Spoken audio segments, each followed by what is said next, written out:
पाकिस्तान की साजिश पर बड़ा फैसला हुआ। एंटी ड्रोन सिस्टम की तैनाती होगी। पाकिस्तानी ड्रोन को गिराने की तैयारी की जा रही है। बॉर्डर पर सुरक्षा बलों की तैयारी है।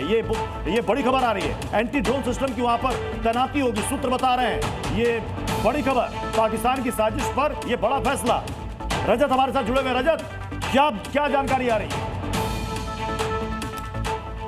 जी बिल्कुल, आपको बता दें कि एमएचए ने हाल ही में ये फैसला लिया था कि जितना भी इंटरनेशनल बॉर्डर का इलाका है और एलसी, क्योंकि इंटरनेशनल बॉर्डर जिस समय जहां पे मैं मौजूद हूं यहीं से शुरू होता है और यहां से 200 किलोमीटर का इंटरनेशनल बॉर्डर अखनूर सेक्टर तक और उसके बाद 740 किलोमीटर की एलओसी की बाउंड्री है। ऐसे में इस पूरे इलाके में एक जो एंटी ड्रोन सिस्टम है उसे यहाँ तैनात किया गया था। यही कारण था कि पिछले 2023-24 में हमने सैकड़ों की तादाद में जो ड्रोन देखे थे पाकिस्तान की तरफ से आते हुए, इस साल उसमें काफी कमी आई है, काफी गिरावट आई है। साफ तौर पर एंटी ड्रोन सिस्टम पहले से काफी ज्यादा मजबूत है और उससे कई गुना और ज्यादा मजबूत किया गया है, क्योंकि ड्रोन के जरिए पाकिस्तान हथियार। रजत, इन सबके बीच तस्वीरें भी आ रही है, अपने दर्शकों को वो भी दिखाते चले। समंदर में भारत की ताकत पूरी दुनिया देख ले, वो भी हम दिखा रहे हैं। इन सबके बीच बॉर्डर से आप जो तस्वीरें दिखा रहे हैं, साथ ही साथ समंदर में जो तस्वीरें आ रही हैं, क्योंकि नौसेना ने भी कह दिया है कि कोई भी लक्ष्य हमसे बहुत दूर नहीं है। और इन सबके बीच ड्रोन्स को गिराने के लिए एंटी ड्रोन सिस्टम भी तैनात किया गया है। और इस बड़ी खबर पर हमारे सहयोगी खालिद भी हमारे साथ जुड़ चुके हैं। खालिद,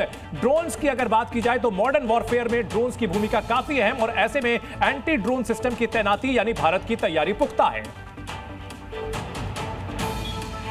बिल्कुल, मैं आपको बता दूं, जो भी आजकल का वॉरफेयर है उसमें जो टेक्नोलॉजी है उसका बहुत ज़्यादा इस्तेमाल किया जा रहा है और ड्रोन और यूएवी जो है वो बहुत इस्तेमाल हो रहे हैं और इनकी भूमिका बहुत ज़्यादा देखी गई है, चाहे वो ऑपरेशन हो या फिर बॉर्डर पे कार्रवाई हो। तो इसी के चलते जो पाकिस्तान की तरफ से अगर ड्रोन से उन्होंने काफ़ी देर से वो हथियार बेचते रहे हैं, इससे पहले वो दूसरी चीज़ें बेचते रहे हैं, नारकोटिक्स ड्रग्स बेचते रहे हैं, तो मूवमेंट पता है कि यहाँ पर हथियार या और कुछ हमला या कुछ करने की कोशिश करें। इसलिए एंटी ड्रोन सिस्टम को जो है पूरे जो सीमाएँ हैं उन पर चौकसी से लेकर वहाँ तैनात कर दिया गया है, ताकि इस किस्म की कोई भी हरकत जो पाकिस्तान की तरफ से हो तो उसका मुंह तोड़ जवाब दिया जाए। सरहदों से लेकर शहरों तक, चाहे समंदर हो, थल हो, हर जगह जो है पूरी तैयारी कर ली गई है। एंटी ड्रोन सिस्टम को वहां पर ज्यादा संख्या में एक्टिव किया गया है, क्योंकि इससे पहले भी चाहे वो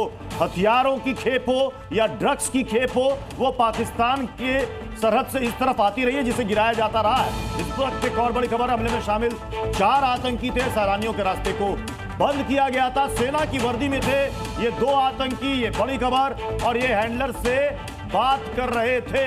खालिद, अपडेट दीजिए।